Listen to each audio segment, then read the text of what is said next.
Beneath the sands of Giza, just south of the Great Sphinx, there is a hole in the ground that very few tourists ever hear about. No golden mask waits at the bottom, no mummy either. But what explorers found down there, 30 meters below the surface, might be one of the most symbolically loaded spaces in all of ancient Egypt. It's called the Osiris Shaft.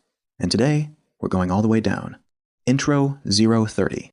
Most people who visit Giza only see three things: the Great Pyramid, the Pyramid of Khafre, and the Sphinx crouched between them. What almost nobody sees is what lies underneath a vertical shaft, cut straight down into the bedrock, close to the Sphinx's causeway. This isn't a recent discovery. It was first explored in the 1930s by the Egyptian archaeologist Selim Hassan, but it wasn't until the 1990s, when Dr. Zahi Hawass led a more thorough excavation, that the full three-level structure was properly documented. So what's actually down there? Level 130. You start with a staircase. It cuts straight down through solid rock, plain and unadorned, leading to a small landing. Nothing dramatic yet, this is just the entrance to something much bigger. But keep going, because level 2 is where things get strange. Level 2-2.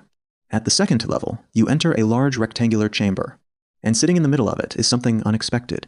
A massive stone basin, shaped almost like a sarcophagus, surrounded by a moat cut into the floor. Archaeologists believe this moat was once filled with water.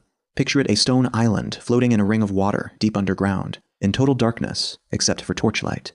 That image isn't random, it's deliberate. And it points to something much older than architecture. It points to myth. Level 3-3.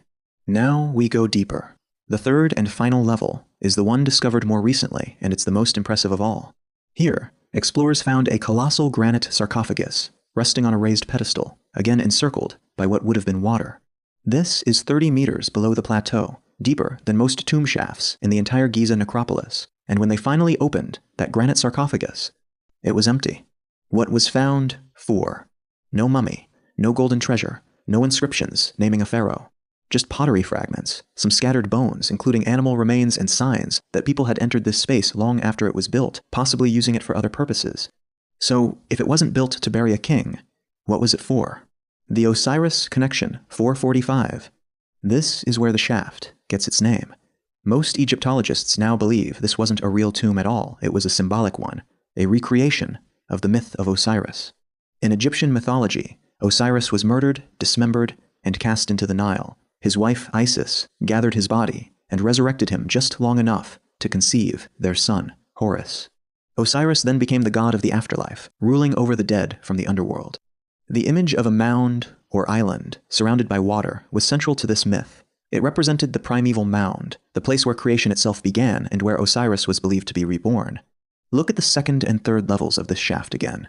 An island surrounded by a water-filled moat, deep underground, symbolically placed at the lowest, most hidden point beneath the Sphinx. It's not a coincidence. It's a monument to resurrection itself. The timeline twist, 615. Here's the part that surprises most people. This structure, almost certainly, wasn't built by the same civilization that built the pyramids above it. The pyramids of Giza date to the Old Kingdom, around 2500 BCE. But most evidence points to the Osiris Shaft being constructed, or at least significantly reused, during the 26th dynasty, the Site period, around 664 to 525 BCE. That's a gap of nearly 2,000 years. In other words, ancient Egyptians themselves treated Giza as sacred ground long after the original pyramid builders were gone, and they came back to build their own tribute to Osiris directly beneath one of the most powerful sites in their civilization. The Online Myths, 730. Now, because this shaft is dramatic, deep, and mostly hidden from public tours, it has become a magnet for wild theories. You'll find claims online about secret tunnels connecting to the Sphinx, hidden chambers holding lost knowledge, even claims linking it to Atlantis. None of that holds up. What has been documented carefully, over decades, by actual excavation, is a 3-level shaft with a symbolic empty sarcophagus and a design that mirrors one of Egypt's oldest and most important myths. Sometimes, the real story doesn't need embellishing. A civilization building